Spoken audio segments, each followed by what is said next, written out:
thank you first and foremost to all of you that have come out today and all that came out yesterday as well. We collectively have had quite a crowd, and that is very great to see. I would like to thank also the Royal Canadian Legion Branch 375 and extend our thanks and gratitude for the ongoing work that you do to support veterans and their legacy here in Richmond Hill. Thank you very much for that work and in organizing both today's ceremony and also yesterday's. On the days leading up to Remembrance Day, I find myself reflecting on behalf of Richmond Hill residents. As your mayor, I am thinking about what this day means to us as a community, as residents of our great city of Richmond Hill, but also as Canadians. I have prepared this address today from that viewpoint on behalf of all Richmond Hill residents. Today, I am humbled to stand in the presence of veterans, serving personnel, and first responders who are the embodiment of bravery and selfless service. Thank you, each and every one of you, for the work that you do and have done and continue to do so that we may live in peace and safety. This Remembrance Day, let's look to our past with gratitude and to our future with hope. In our past, brave men and women stood up to defend our country and our freedom. And you'll see some of those people's names commemorated as you look up and down Yonge Street, and also the names that are here on the cenotaph. People like Earl Hughes, Everett Toms, Russell Fleming, Matthew Dinning, William John Adams, and Rex Arnett, to name just a few. I feel so indebted to each and every one of these veterans who have had the courage and the fortitude to defend our freedom. Here in Canada, people say that we are lucky because we live in relative harmony and peace.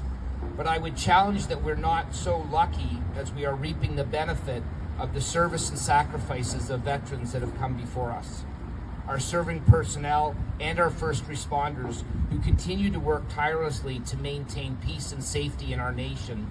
And to those brave souls, I extend our gratitude. To my fellow Richmond Hill residents, I would say each and every one of us has a responsibility to maintain this hard-won peace. Any act of hate or intolerance is cowardly, and it is also an act of war. What we see in Richmond Hill, however, is daily acts of friendship, kindness, tolerance, and big and small actions that celebrate and embrace the differences that are embedded in diversity. And these are acts of peace. They are the antidote for the environment of war. These actions honor our veterans, and these actions honor their sacrifices. Remembrance Day is but one day, but we can all act in a way that honors our veterans each and every day. Let's recommit to the solemn pledge to uphold the hard-won peace that Canada enjoys in 2024, and that includes working consciously to act with inclusion and tolerance. We are citizens of a democracy and have a collective responsibility to conduct ourselves with mutual respect as equals, as friends, and as neighbors, and as a community.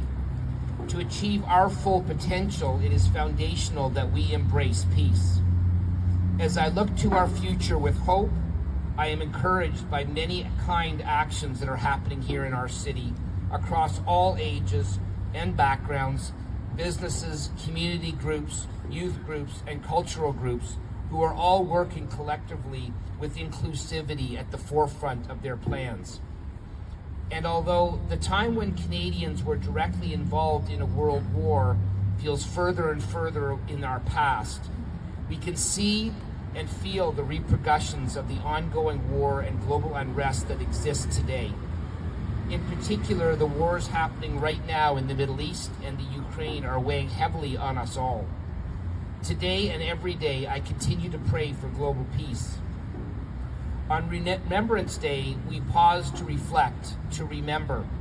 Personally, I always struggle to find the words to capture how indebted I feel to our veterans, the respect that I have for them, the admiration that I feel when I think of the courage of each and every soldier, past, present, and future. They served and fought for our country and for each of us. Now our task is to remember them and honor their efforts. And while we are celebrating the veterans, we need to hold our minds and hearts to the sacrifices that loved ones and families make, sometimes the supreme sacrifice to support our veterans. To the families of veterans, thank you.